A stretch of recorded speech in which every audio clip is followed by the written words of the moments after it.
Hello everyone, I am going to show you my assignment on English.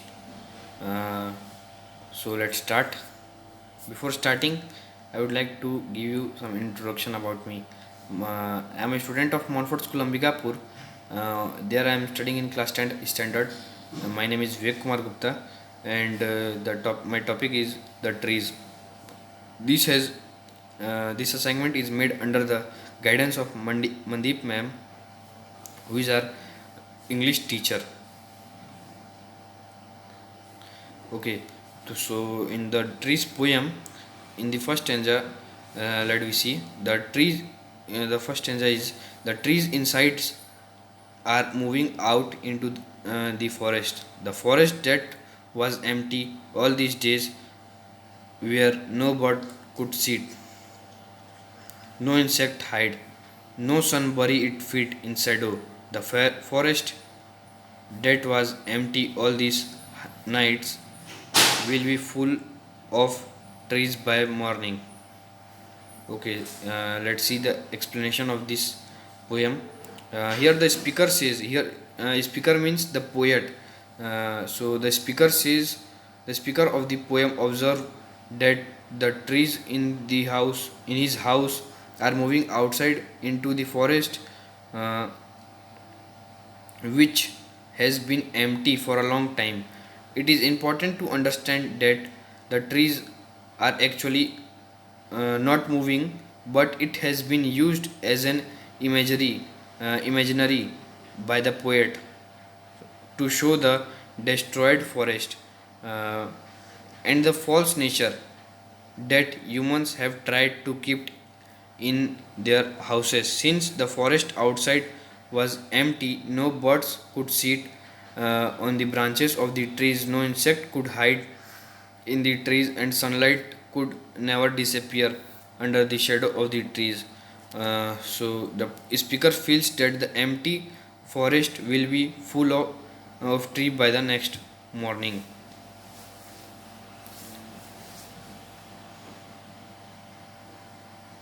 In the second stanza, it is written that all nights the root works to disengage themselves from the cracks in the veranda floor.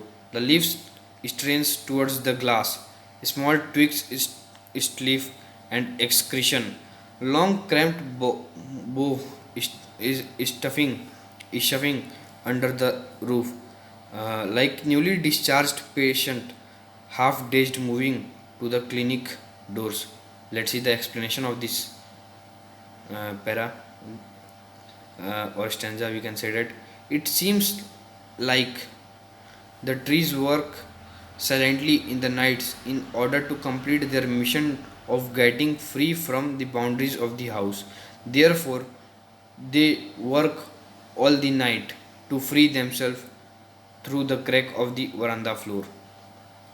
The leaves of the trees try very hard to put a lot of pressure on the glass so that they could break it. The small twigs has become very hard due to applying so much pressure to free themselves. The large branches of the trees that have shrunk because of being inside the wall and under the roof, where they cannot grow much. They try to move slowly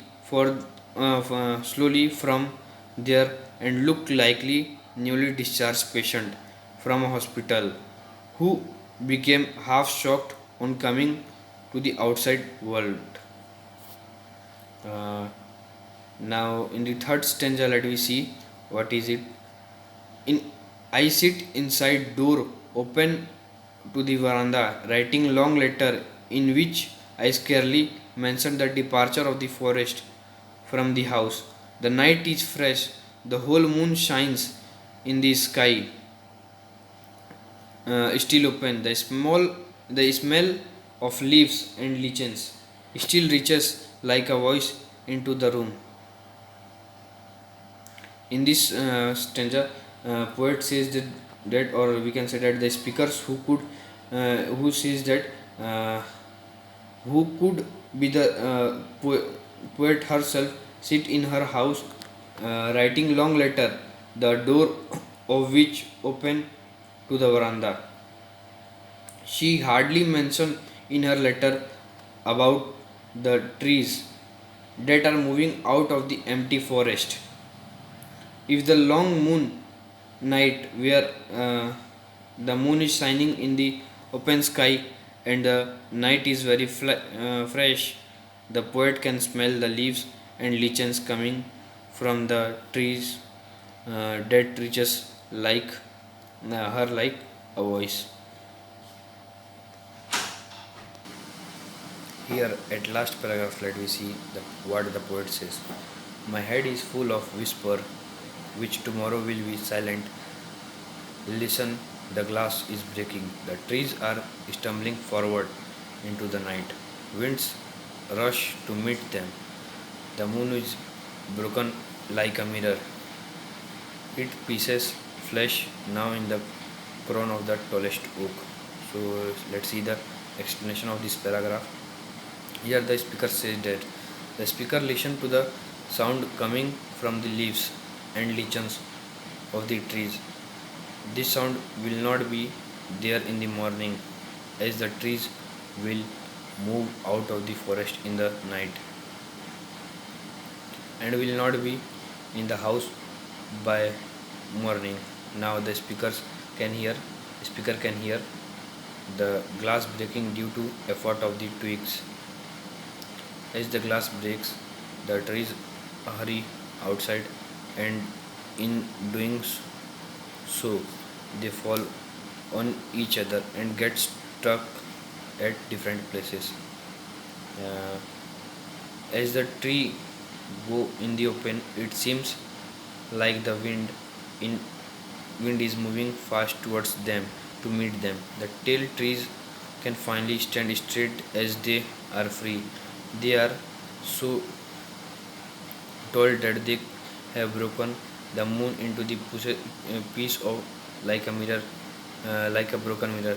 The moon now sits like the crown of the head of the tall oak tree. Again, the use of the moon is an imaginary to show that the between the ground and the sky stands the tree, and one of one can only look at part of the moon.